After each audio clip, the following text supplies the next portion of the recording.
even had a small C-class flare out of the central group. But as we wait for bigger flares to return, things are mostly quiet. The solar wind intensification didn't last very long, and we never got geomagnetic instability from it.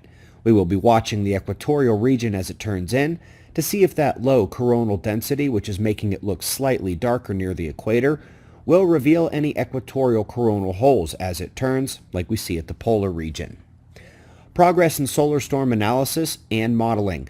We've got studies increasing awareness, but in large part, awareness of how vulnerable our electrical systems are.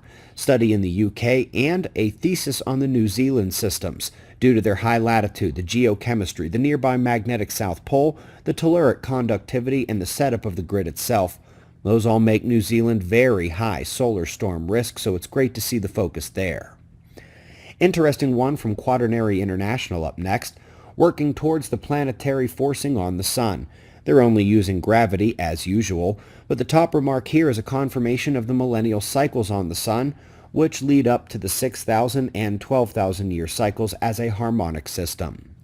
Up next, folks, they are spreading this map around the internet. It is the whitewashed one they spread around every month. Their categories are not scientific and allow them a lot of leeway, especially in that white, quote, near average color. Here's what happens when you focus on the last 30 years and use actual numbers. Utterly necessary to notice the peak of temperatures and are beginning to crest. I'm going to do some zoom shots here so you can see how their subtle difference paints a much different picture. In the first image of each set is the whitewashes, and in some cases, the red-washed aspects. Some areas red on the first map are actually blue on the second one. This is because the first map uses a longer timeline back to the cherry-picked cold snap 150 years ago so that everything looks warm, same as every other month they release this data. Oof, this hurts.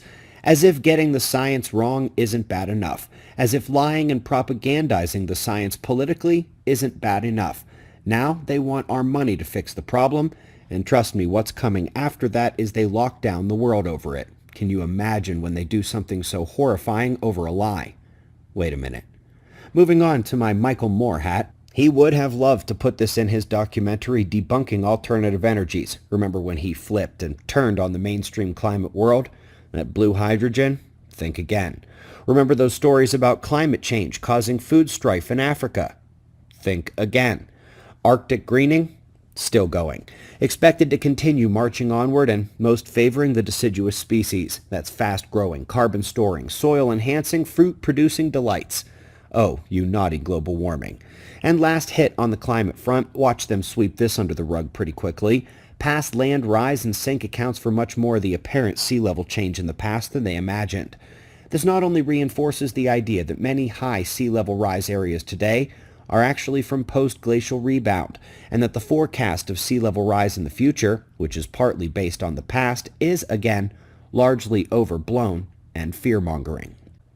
Now, last but not least, a whole bunch of great science here. They found 2 solar proton storm signatures leading up to the last 6,000-year half-cycle event. We have just been calling it the Noah flood event because everyone knows what that means. These solar storm signatures show up stronger in the record than any other, but did these scientists presume them to be the biggest on record?